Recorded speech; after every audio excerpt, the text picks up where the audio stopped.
Masayang-masaya nga si Bimbi sa kanyang 18th birthday. Ito ay binahagi ni Mama Loy sa kanyang YouTube channel Mama Loy. Ito ay ginanap sa bahay ni Michael Leyva, ang isa sa napakalapit na kaibigan ni Miss Chris Aquino. Kasama doon, syempre, ni Bimbi ang kanyang kuya Josh at syempre kasama din doon ang kanyang ina na si Chris Aquino at nandun din ang malapit dito na si OG Diaz at ang anak na si Erin. Well, nakakatuwa nga dahil ang kapatid niya pang si Kuya Josh ni Bimbi ang may hawak-hawak ng special cake at ito nga ay buhat-buhat niya papunta sa kanyang kapatid na si Bimbi. Marami ang natutuwa sa pag-share na ito ni Loy sa nasabi nga pong update ng kaarawan ni Bimbi. Well, nakakatuwa ang magkapatid talaga na si Josh at si Bimbi. Very close sila sa isa't isa. At ayan, dahil ang nasabing cake ay pareho pa itong binlow ni Chris Aquino at ng kanyang bunsong kapatid, bunsong anak, na si Bimbi. Pati si Josh, so tatlo silang nagblow ng candle. Well, nandoon din ang mga kaanak o tita ni Bimbi, mga kapatid ni Chris Aquino. Ayan, a family photo with Michael Leyva. Wala dito si Miss Chris Aquino.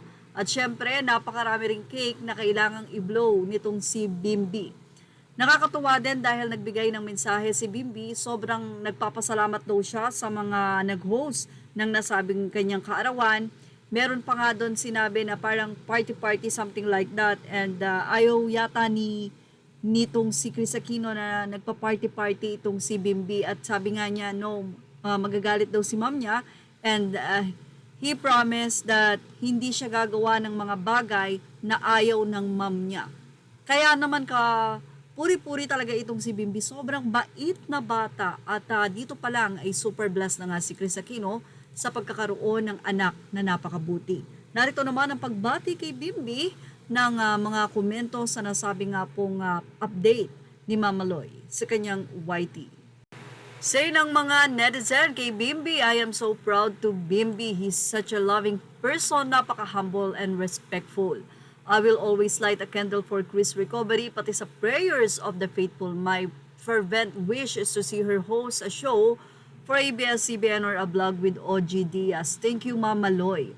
Wow, salamat sa vlog mo, Mama Loy. Share mo na sa amin. Grabe ang bait na bata ni Bimbi. Sana gumaling na si Miss Chris in Jesus' name.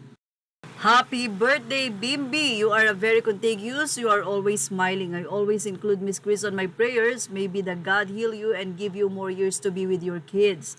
Tangkad ni Bimbi, he looks so mabait. Happy birthday, Bim. Happy birthday, Bimbi. Thank you, Mama Loy, for sharing such a fine young man. Chris must be so proud. I'm always praying for Chris. Get well, Chris. Laban lang. Thank you for watching. Images are all credit to the rightful owners. Please like, share, and subscribe.